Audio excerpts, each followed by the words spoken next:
Hello and welcome to EduCurious. Today's special guest is mental health expert Meghan Balliett. Thank you so much for having me. I'm so excited to be here and to share about mental health in the school environment. Well, let's get started. I'd like to hear a little bit about what you do currently and sort of your story on how you got to where you are today. Okay, well, that's kind of an interesting pathway because what sort of surprises people, this is my, I think, 13th year in the education system. And a lot of people are excited or kind of surprised to hear that that was never the plan. So I have an undergraduate in family and child sciences that I got at FSU. And knowing that I always wanted to do therapy, counseling of some sort, I knew I had to go on to earn my master's degree as well. You have to have at least a master's level to be able to do therapy and counseling. And so, what was that pathway going to look like for me? I really wasn't sure. And then I kind of stumbled into the Master's of Social Work program, also at FSU, and just really felt like I had come home. But again, I still didn't know what population I wanted to work with and was kind of exploring that college life and kind of figuring things out because my bachelor's was in mainly families and children. I really focused on adults, which is also kind of interesting. And so a lot of times in my master's program, they would say things which was a little discouraging, like, you really shouldn't try the school site because you will always be a guest in the house of education. And I was like, oh, well, I don't want to do that. And so I got my first job in community mental health, and I worked in a Baker Act unit, and so I learned a lot. It was intense job, but because I was master's level, they had a school-based position, and so I was like, "Oh, please, please, I would like that position." And so that actually led me to exploring the Lake Wales area. That is where I'm from originally. And so I wanted to provide my personal community with mental health and kind of see what was available for the school areas that I was familiar with. And so I went as a representative of that community mental health agency and started just exploring the school sites that I was allowed to do that, and it led to a full-time position in a school system, and I have been there ever since. And so that has been kind of my pathway. I also did pursue licensure, so a lot of school social workers, such as myself, are not always licensed. You don't have to be. There is an educational certificate as well, and so. I did pursue licensure because the goal was also private practice, which I've also done as well. So within the school that you are based out of, it's an elementary school, and you're able to bring so much knowledge to the school, but also you have brought a very special program to the school. Tell me all about that program. Yeah, so I love that you have brought it up because it is my most favorite thing to talk about. And it has been, a bit of it's been a slow process, but anything that you start kind of ground up in a school level, sometimes can take a while. But that's okay. We don't get discouraged. We keep pushing through. So last year, or actually it's been a year and a half ago, I was accepted into the University of Denver. They have it's called Institute for Human Animal Connection, and it's within their graduate social work program. And so they have I couldn't believe it when I found it because I have been searching for this forever. For those that don't know me, I have grown up around horses. I'm passionate about these animals and bringing them to other people as well and helping them to have that experience. And so I have known for years and years and years, that they are powerful creatures in a therapy setting, but I didn't have that credential. And I think it's so important in all of our fields to make sure that we are credentialed, we have the certification. And so I stumbled upon University of Denver, and they had a credential called Equine Assisted Mental Health Practitioner Certificate. And I thought, oh my gosh, this is exactly what I need. Except that they accept 10 people per cohort, two cohorts a year. So that's 20 people a year, and they accept international applicants. And so I thought, okay, well, well, give it a go. And I was accepted. And it was really and kind of almost that out of body experience of like, I can't believe I'm here. I had to go out to Denver 3 different times. And I'm very grateful to the school system that I'm a part of. They, helped me in being able to have that time to do so. And so, excuse me, I was very fortunate to have this experience. And so basically what the certification does is it allows us to bring horses into the mental health environment. And a lot of people don't quite understand what that means, which is okay because it is a newer thing. And I am thrilled to be able to do this at my school site. And I'm hopeful that maybe it will, catch on and we can do it from some other schools as well. But basically, what that would look like is so like you mentioned, I work at elementary school. So if I'm a kiddo with ADHD, and a lot of us will say, walking feet, soft hands, please be careful. Don't bump your partner. We're constantly telling people, catch a bubble, do different things like that. But this gives actual experiential therapy techniques for children to practice these skills. So if I've been working with a child, let's say ADHD, on having, calming their body, slowing down, I can do that and say, okay, are we ready to practice? Let's take a deep breath. And why are we taking a deep breath? Because we're going to get to walk and go pet on Cricket the horse or Murphy Brown the donkey. And so if they get that experience, we've automatically got success. And you can just watch it happen. And it is an amazing experience. So with that, it is like an instant reward because they're being able to be paired with this incredible animal, even if it's a donkey. But it's also practicing those skills in real life. So it's like a kinesthetic whole lesson, I'm guessing. Um, so you've got two animals at your school site right now. So what we're going to do is I also have a private practice Okay. that is called EquaConnect. And so that private practice is going to pair with a school site. And so those animals will come to the school site as kind of that conglomerate relationship. And so that's been part of this groundwork is figuring out how will this work? Will they live at school? Will they just visit school? And then all the resources that we need to safely house them when they are at school. And so through community support, I've just been astonished. We have an arena that is ready to go. We're working on the ground. When you work with large animals, the ground is very important. And so we're still working on that. But I have two horses that are smaller in size, which do help. They're kind of ponies. And Ollie and Cricket. And so they will join me from time to time at school, and then they'll come back home. But I also have a miniature donkey pair. And so for my smaller friends that maybe haven't had experiences approaching an equine friend, that can be very intimidating and very scary. And so my two donkey friends are very short and they don't tend to really care what's happening around them as long as like they have some hay. And so they are perfect pair. They actually will kick off our program coming up in the next couple of weeks. I have a group that I'm working with, students that have very, very big feelings. They are some kindergarten friends, so about 5 to 6 years old, and their feelings sometimes are a little bit too big for the classroom. And so they may display a little bit of anger. They may display too much excitement. And so we're really working on that self-control and working on our bodies and controlling all those big feelings. And so they will be our first candidates to work with the donkeys because the donkeys really don't react to too much. And so safety wise, that is always a consideration as well for our friends. So yeah, I'm really excited to do this with them.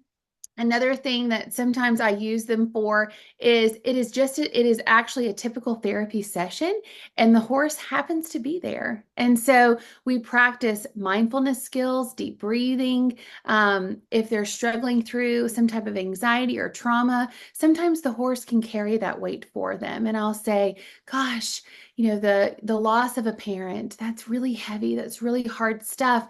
And maybe Cricket can help hold some of that for you. Let's walk together. And then we kind of walk along. We're outside, we're getting fresh air. So I could talk about this for 2 hours. The time with this animal is a reward because they get to do this special activity with you and this animal. But do you notice that the animal actually does bring like that calming energy to the group therapy or the one-on-one therapy? I do think there is an element where we are kind of mirroring how they're acting. So they're just kind of my guys and gals are used to this.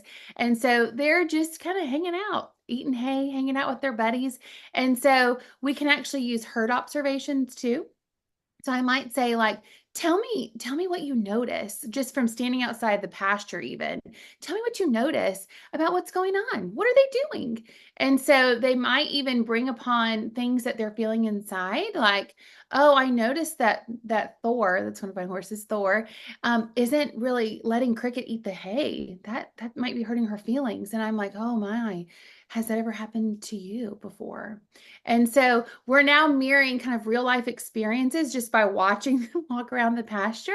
Um, but you can make lots of inferences just by watching their behavior.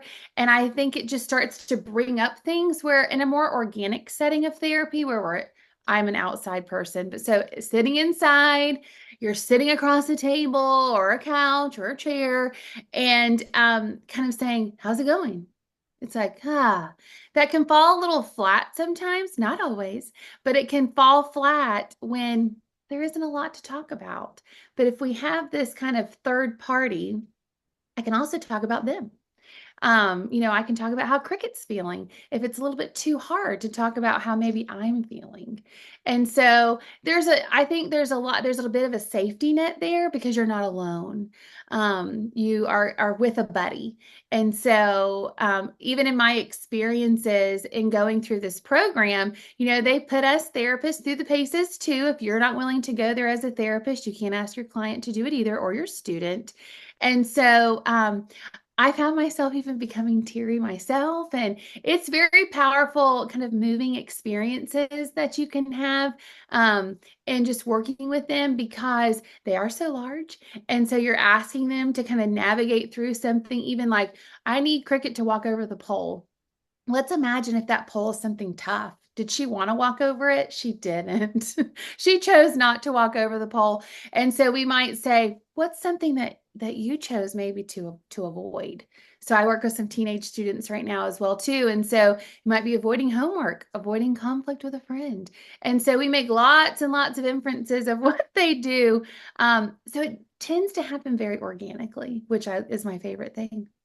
Do you often get the kids involved in the caretaking of the horse or the donkey as a way to kind of like get them outside themselves? Absolutely. So even if we're just brushing them or providing them nourishment, it helps to build that empathetic bone inside of them. Like we have to make sure that they have water. Do they have something? Horses are always munching on things. And so if I can care for them, I learn to care for myself. And so I love that too. Sometimes they'll come alongside me and we dump feed and we're doing it. And as that kind of process is happening, the story also starts rolling because we're doing an activity. And probably teachers notice this in the classroom as well. We're working on a math assignment and something comes out of something they're dealing with. So sometimes that distraction of just the tool, the routine, also helps to kind of break some of those barriers of nervousness.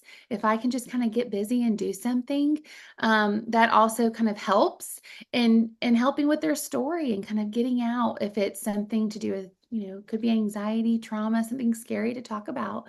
So absolutely, depending on the client or the student, they a lot of times at the school site, I will take some of my kiddos, especially if they have some type of our neurodivergent friends that have autism or different things, we go for a walk, we go and do something.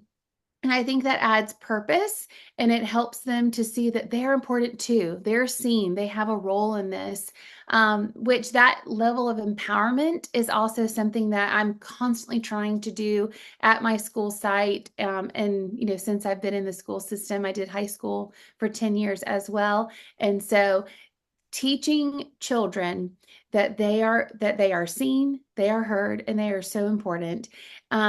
It can be tough, but if it's wow, they really needed you and you really helped them, even if it was to help them feel more comfortable. Oh, where my school site is, we're right next to a hospital. And so there could be a helicopter coming. And so let's help them feel comfortable. And so if they can do that, I think it really helps to build that empathy inside of them.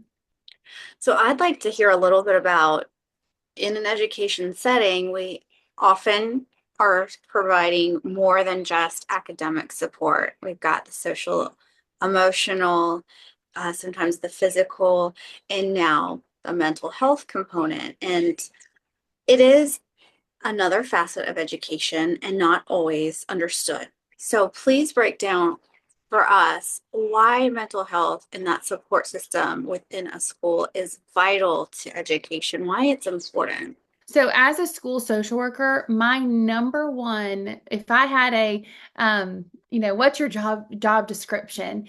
It is to eliminate barriers to academic success. And so just because I am not the one to teach the math lesson doesn't mean that I'm not responsible for that math score too.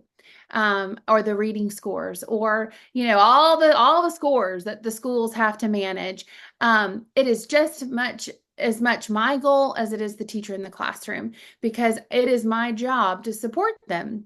A child absolutely cannot learn if they're in some type of, I call it a brainstem reaction, and I can tell you a little bit more about that too.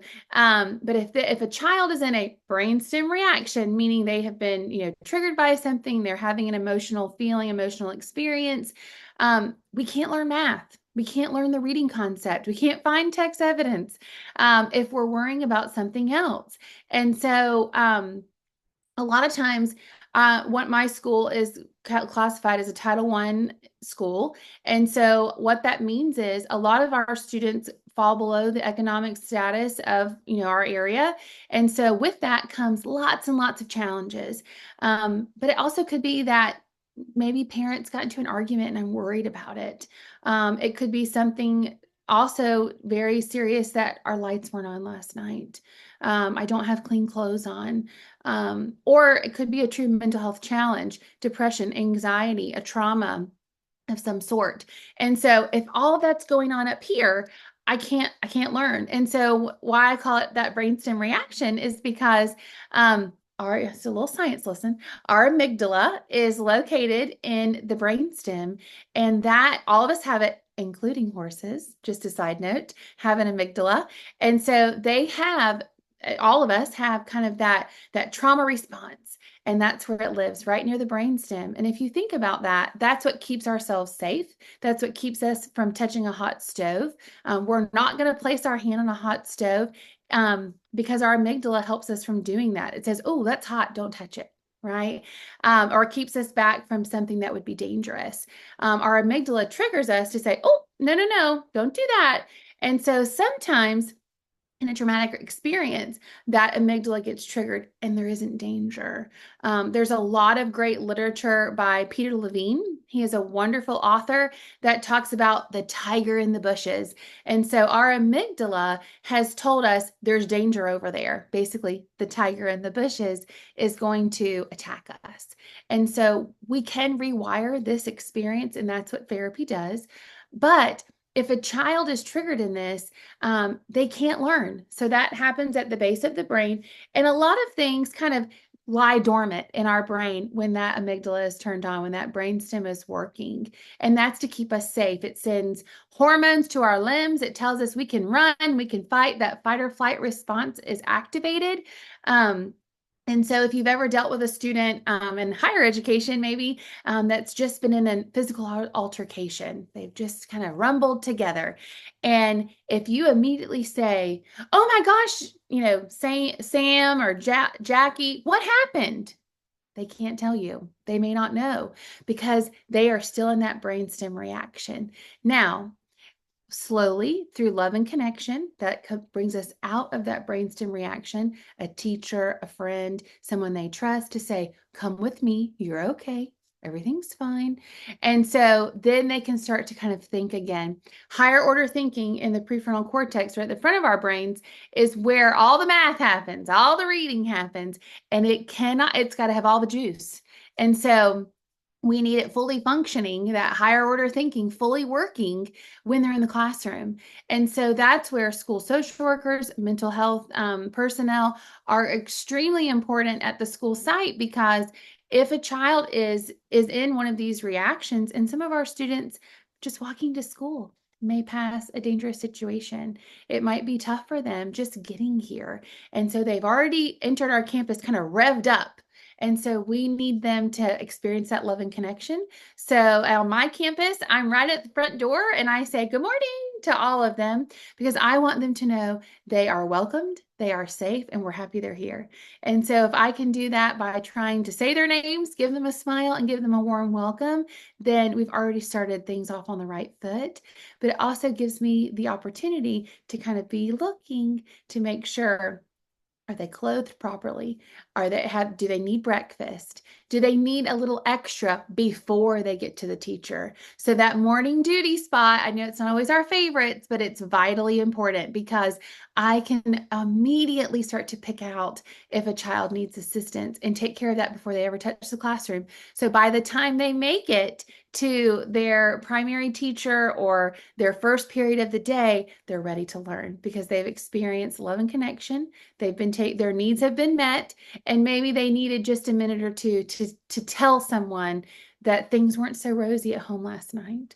And so that's why I love my job so much. What do you wish parents knew?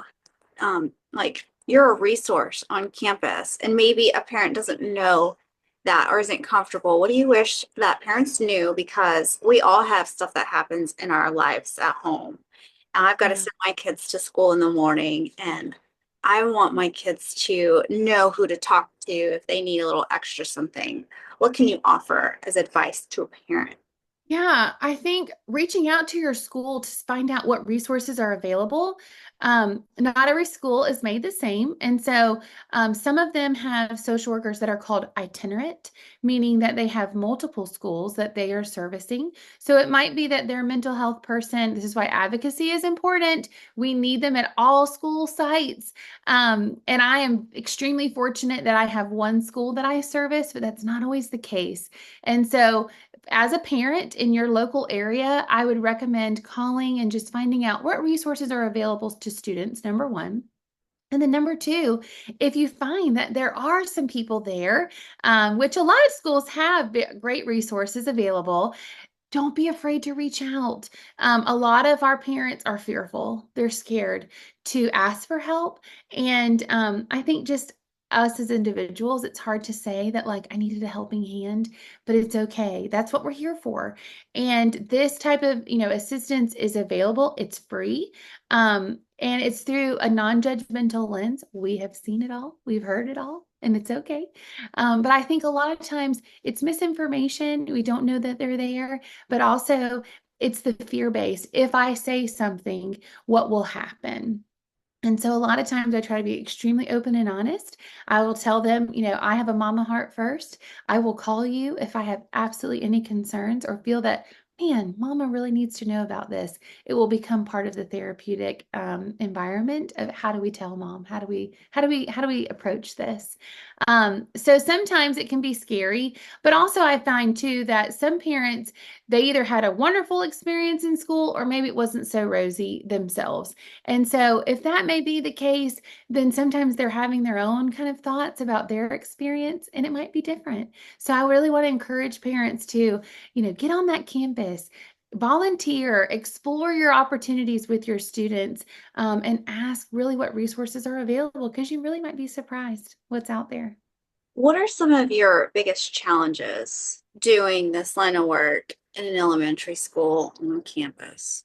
I always try to remain positive. But the biggest challenge I would say is time. I have a fairly large elementary school, and so there's one of me and over 600 of them. And so time is it's a thief. And so I will have great intentions of starting the day and say, I'm going to get to student A, B, C, and D, and then realize, like, oh man, I only got A and B because things happen.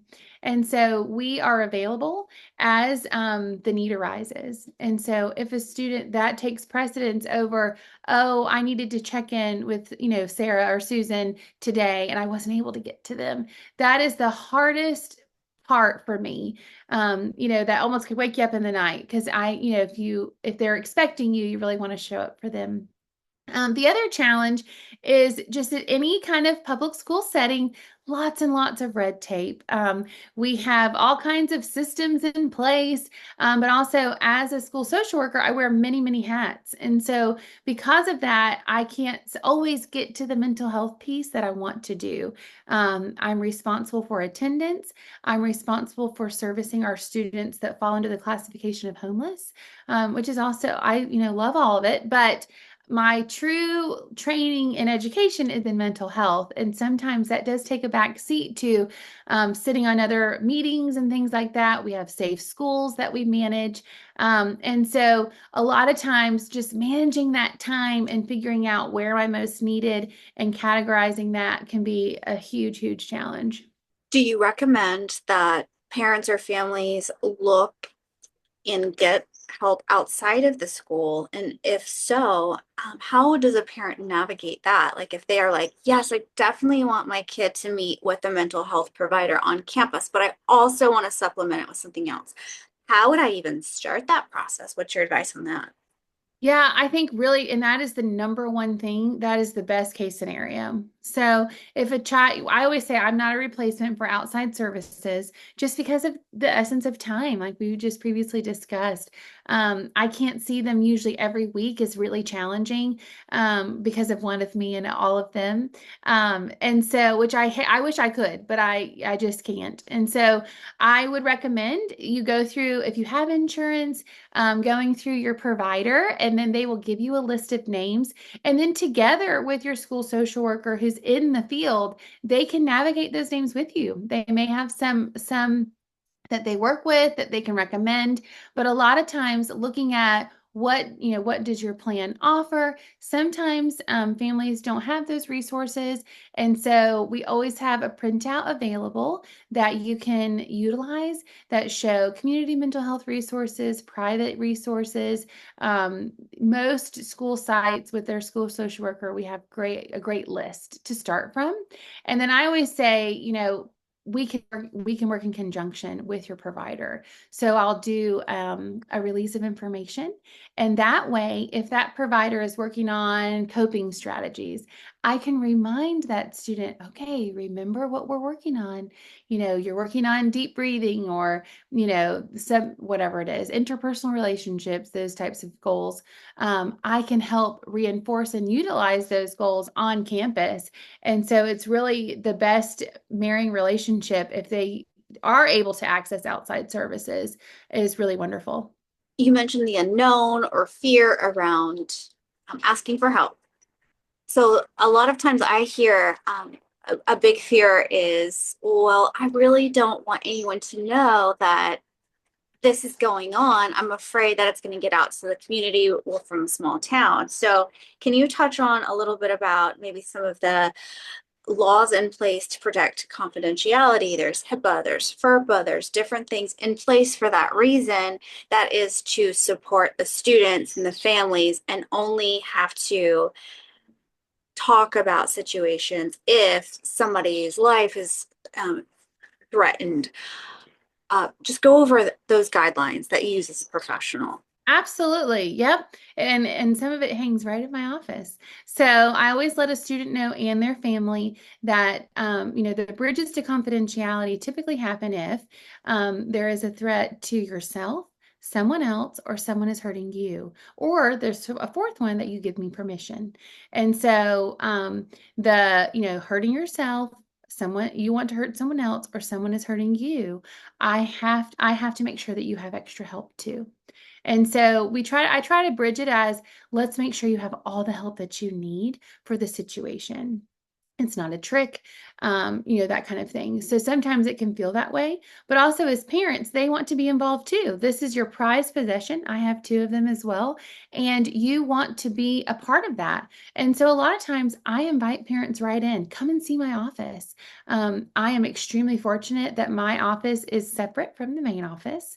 I would always recommend that if any school social worker can pick their location, get away from that office just because it feels scary to even high school kids. They would, oh no, I don't want to go to the office. For whatever reason. But things happen in the office sometimes, or if you've ever had a little brush with some discipline, it happens. But I am located in the library where it's very confidential. Maybe they're just checking out a book and want to, say hello. We let their teacher know where they're at, and then we can move forward. So it's very, very confidential as far as a child seeking services on their own at the school site. And I really I do a lot of mentorship with other social workers as well. I'm also a qualified supervisor if they ever want to dive into licensure. And so I always we're breaking barriers all the time. So even as an individual seeking therapy, I may be fearful. What if my friend sees? What if somebody wonders what I'm doing in here? And so at elementary, they all love you. Everybody wants to kind of, be your friend. But when you get higher, secondary, that stigma starts of, what was she saying? What was going on? We all want to know this. We all want to get the dish.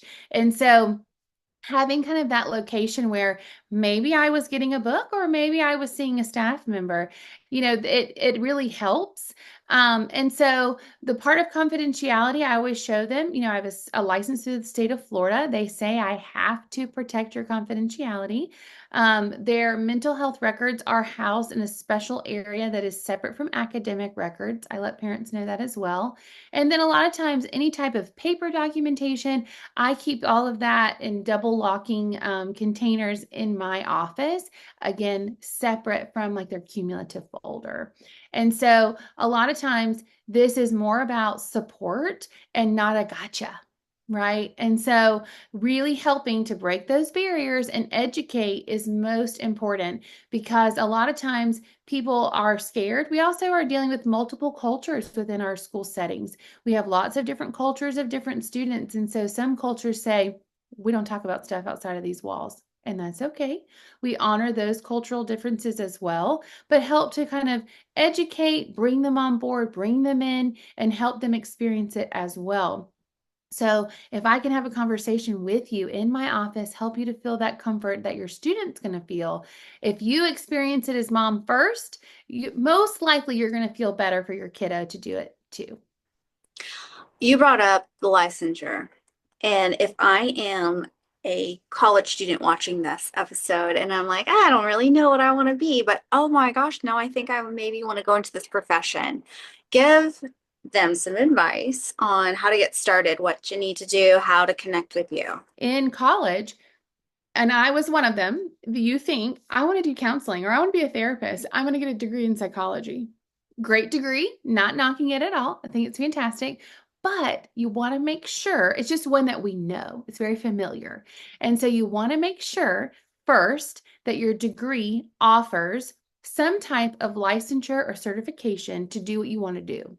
So I would first figure out, I want to be a therapist, I want to be a counselor. Okay. Does this degree path, maybe it's school, so maybe it's, an MSW, which is a master's of social work.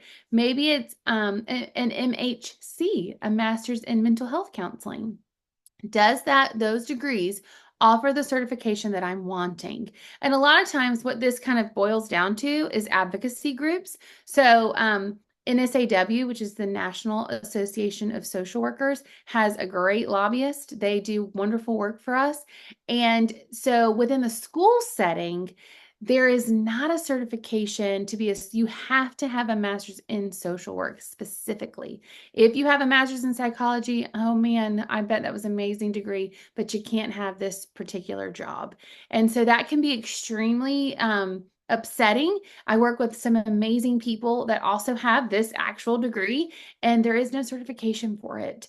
And so that's a challenge. So first and foremost, is there a certification or a licensure that helps me to have the job I want? That's the first question I would ask myself as a college student. And to be a school social worker, there's two certifications. One is through the Department of Education, and that is to be a certified school social worker. So I hold that as well as Department of Health has a licensed clinical social worker. That one is a 2-year postgraduate licensure experience. So you have to have 2 years of supervised assistance while you're working under a qualified supervisor to show that you kind of know what you're doing, you got your feet wet, and we deal with some major things. And so it's okay. You can still work, you can have your full job while you're earning this licensure. And then you have to take a national exam. And so it is a challenge, and a lot of people will stray away from it. They're afraid of that test, but there's lots and lots of help out there. Get a good qualified supervisor to help you, and they can help you navigate. It's not it's just a test. It's nothing scary. In the education world, we have to take lots of tests, and so even as professionals, there's lots and lots of tests, and so you just have to navigate one at a time. And so, really, that degree path and does it meet the credential that you want is most important. And that's what I would encourage someone to do first and foremost is really figure it out. Now, if you're not sure, man, I don't know if I want to work in the school. I shared before that I had no intentions of being in the school site, and they actually told me that I wouldn't be welcomed, which was that was not nice. That was kind of scary. And so, there are degrees that are more versatile. And so a master's in social work, that's the one I have, so that's what I know most about. You can work in lots of different settings. And so, I also interned in the VA, and I loved it as well. That was another thought I had to do. There's not a big VA hospital near where I live, and so that was a challenge. But within that VA hospital, that I interned at, there were 85 social workers, 85, and there were 2 mental health counselors. So just really do your research of where you might want to work, because these lobbyists have helped to really knock down where the jobs are. So as a licensed clinical social worker, there's lots and lots of options. I can work in the private sector. So I had mentioned before, I do have my own private practice that I kind of do on the side for fun. That's providing mental health in a true equine environment. And so I'm able to do that and enjoy my job at the school. So a lot of times it brings a lot of versatility and lots of different things that you can do. So the last couple questions, advice too, but what do you wish that a classroom teacher knew that would make your life easier, or just to have that communication open because maybe the teacher's like, oh, what? They're going to miss a lesson. I don't want them to be out of my class right now. What do you wish the teacher knew? What do you wish admin knew? Just to open that up. Yeah, gosh, if I could just peek in their brains, it would be helpful. A lot of times, I often think if you only knew what this child is dealing with, you wouldn't feel this way. So an example I have is when I was working at the high school, there was a student, and I get a lot of this from my fellow coworkers. So-and-so is not here. They haven't been here for a week. I don't know where they are. And I'm like, oh man, now they are feeling the pressure too, because they have their own things to meet. And so for them, they're coming to me saying, this kid's basically skipping my class. Right now, this is at the high school level, and so that was much more frequent. And so they're frustrated because they've prepared lots and they've done tons of work, and then kids aren't showing up. That would be very frustrating. So I went searching out, driving around, looking for this particular student, and I found that the child was living by himself with 3 dogs. and had the door was just hooked on by a rope, no windows, and was feeding himself and the dogs by either little odd jobs that he could do because he was almost 18, so very, very he could work and do lots of jobs himself, really able-bodied. And then he was getting pizza out of the trash can to feed his dogs from like a local pizza place. Very sad situation. And I said, we found him and he was, like, hey, what's up? And we're like, bud, we've been missing you at school. What's going on? And he said, well, the bus just stopped coming. And I was like, oh, heavens to Betsy, are you kidding me? And so we found out that we'd never really figured out what happened with the bus, but the bus stopped coming. His parents had had some legal issues and fled to Mexico. So no parents were here. He was left in the care of just some friends that also had kind of ditched him. And so he was completely and utterly on his own. And so yes, it's important that he gets all of these lessons. And our goal, and as a high school social worker, is to get him to graduate, right? We have 4 years to help them become a mature adult. Mature is relative, but to help them graduate. And so this child needed everything. And so, but once he has a great success story. He's now a Marine and doing wonderful things and visits us. But we had to put him in transitional housing, and there was just lots of things that he was navigating and didn't have a parent that was able to help encourage him. And so a lot of times I want to tell teachers how powerful they are. You are so powerful as an educator to welcome them, tell them hello, and help them see how much you care. Because every day we are at work. It can be busy. It can be tiring. In my situation, we're getting ready to do the last stick of the year. And so that can be hard sometimes, but take a deep breath and remember your words, your demeanor, your smile is so powerful to those kids because if you care, so will they. How do you ensure that those kids are getting to campus, to school? In elementary school, it relies on the parent. In high school, sometimes more the kid has that control of their lives. But what's your take on attendance? How do we do a better job as a system or as a parent, or just what do we do? We don't always do the right thing. Engagement of our staff. I heard a fellow board member recently said, if the principal's engaged, the teachers are engaged. If the teachers are engaged, the kids are engaged. I think that's true. I think there's a lot of truth to that. And I really appreciated that mindset too, because it's offering support at every level. Our administrators need support, our teachers need support, and so do our kids. And so a lot of times I'm also trying to check in with our staff and just say, like, hey, how are you doing? How's it going? If they are overwhelmed, if they are feeling the challenges and the pinch of the pressure, then will they have authentic engagement too? It might be hard. It's hard if we're all dealing with things. A lot of us are parents and dealing with our own households. And life's happening outside of these walls. And so I try to make sure that our staff are feeling engaged too. But another thing that I do that does impact attendance is that we work on the individual. We work on the kid. And so if I feel love and connection here at school, I'm going to want to come. And so one of those things that I do is a character education program that we call the Character Kickoff, and we do it every month. I make a video, much online. I have a fellow teacher, and every month it's something new. And so we have a mantra. We have this past month was kindness, and so we are teaching all about kindness. The thing about the elementary age is I have all the feelings. I just don't have the words yet to describe them, or I don't know exactly the pathway to do it. And so through this medium, we teachers play it at their when it works for their schedule. But during there, we always typically have a challenge. And so in this kindness episode, we did a kindness challenge on empathy. And it was stand up if you have ever struggled to read. Stand up, different things. And so we did it kind of virtually, and it was fun. We did some silly things too to have fun, like stand up if you think your teacher is the best. And then we were like, everybody stand up, hurry, hurry, stand up if you think, and we mentioned the school, if we think they're the best. And so then we did some more challenging ones. The last one was stand up if you really love having a good friend. So it's helping kind of build that empathy in them. And if they can understand that, they're going to be nicer to their fellow students. They're going to be hopefully better humans.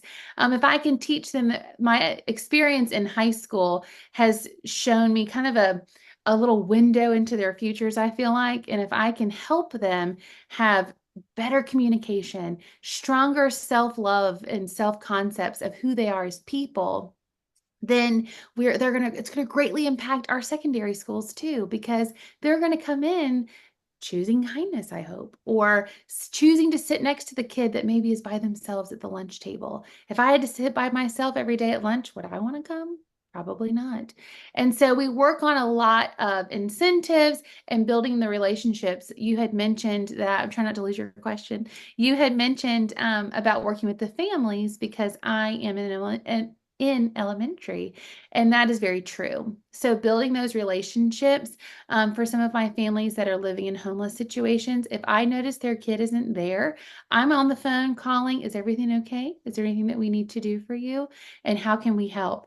We have vans, we have other resources that we'll send out to go pick them up.